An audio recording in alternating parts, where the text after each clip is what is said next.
Hey guys, what's up? I'm Erin and welcome back to the channel. Buy now, pay later might just sound like a dream come true, but what if it's turning into a nightmare for consumers and the economy as a whole?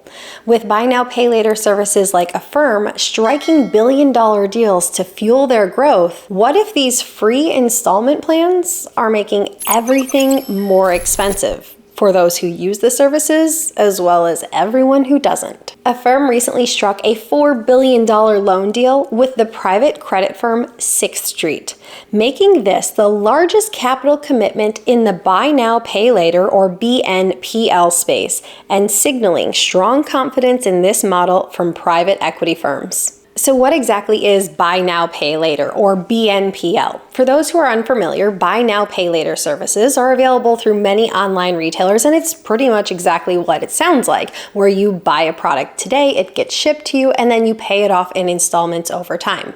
It's kind of like what layaway used to be, but you still get the product up front, you're still left with a bill though. So a little bit of reverse of layaway, I suppose. For example, a $500 item could be paid in 6 monthly installments of $83.33, assuming a 0% APR offer.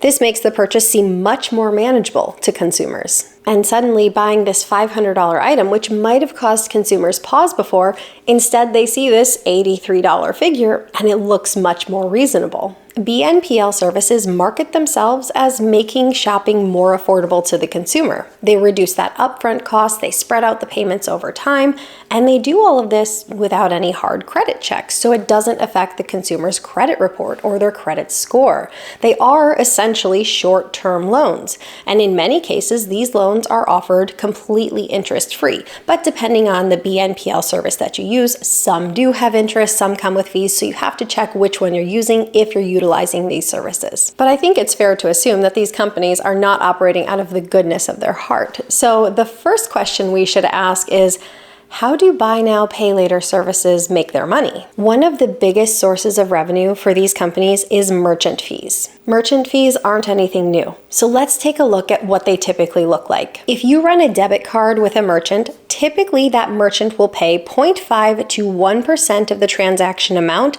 as an interchange fee. Debit cards tend to have lower fees because there's typically lower risk involved. The money is coming directly from the consumer's account. When it comes to credit cards, fees typically range from 1.5 to 3.5% of the transaction's value. And just a fun fact, the fees charged by Visa and MasterCard tend to be lower than those for premium cards or charge cards like American Express or Discover.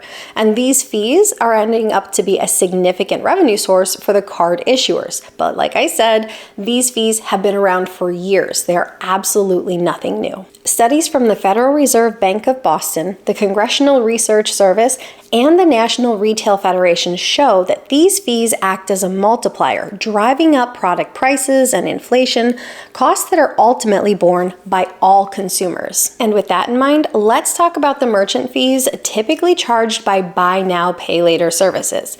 It ranges from 2 to 8%, and this range is significantly higher than the fees associated with debit cards and credit cards. Businesses accept these higher fees from BNPL services because they have a higher conversion rate. They get consumers more likely to click and buy the product or service because they present a lower price point. From a psychological standpoint, what's more appealing? Paying $83 today or $500 today? They do cause more consumers to buy, so merchants are willing to accept this fee.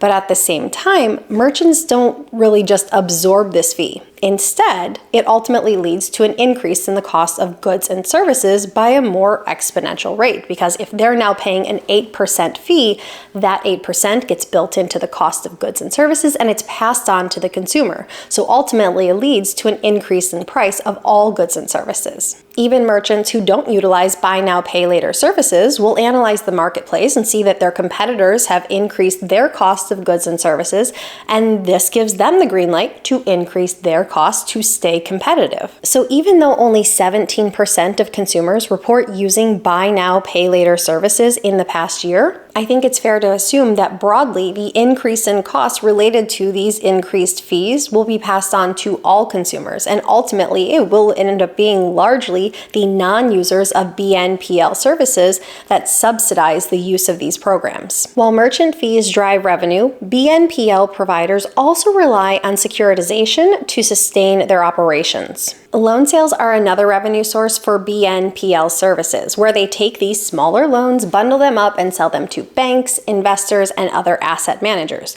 Basically, they get cash up front and they transfer the risk of repayment to someone else. Before we celebrate the bundling of loans to riskier borrowers, we should ask ourselves, has this ever been done before with a negative outcome? Okay, really important distinction to be made here. The buy now, pay later services market is a tiny, tiny, tiny fraction of what the housing market is.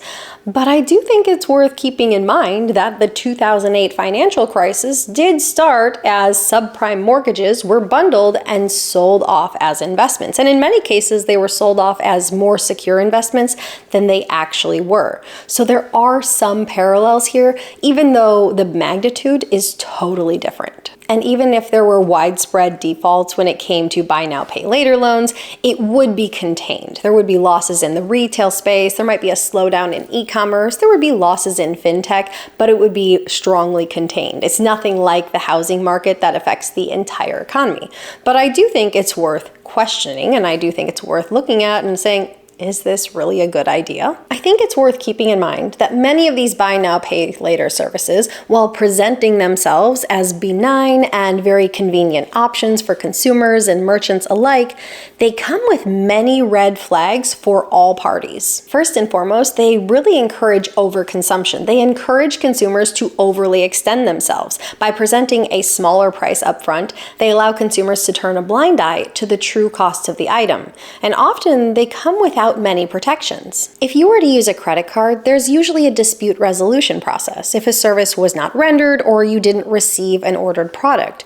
And for credit cards, there are also federal limits on fees and interest rates. As of right now, these types of federal regulations don't exist in the buy now, pay later space. They kind of operate in a gray area that's beyond the scope. So if you're a consumer who wants to utilize these services, you kind of have to have blind faith with the company that you're operating. Keep in mind that the fees and the interest associated with these buy now, pay later services doesn't have to be clearly communicated, as it's not subject to the federal laws in the same way that debit cards and credit cards are. In some cases, it's presented as a 0% APR, but there are also instances where there are fees and interest that are going to be charged on these short-term loans. So you have to make sure to do the due diligence to know the true cost you're going to end up paying. Unchecked BNPL loans pose a risk for our retail economy, and especially for our younger consumers, where it's encouraging them to use debt-driven shopping. It's encouraging a life of debt. It's encouraging them to spend beyond their means. And that's a hard place to start out in life, because that is a habit that can carry you forward and prevent you from building wealth. So ultimately, the very people that these buy now, pay later services is claiming to help most, those people on limited incomes, the people who struggle with the affordability of these daily items, they claim to make it more affordable by allowing installment payments over time. But these are actually the people they're hurting the most, because they're forcing them to extend themselves beyond their means. They're forcing them into loans that are offered on unclear terms. They're forcing them to live a life of debt. So as Sixth Street begins giving an additional $4 billion to Affirm to front loans, I think we should be cautious of what this means.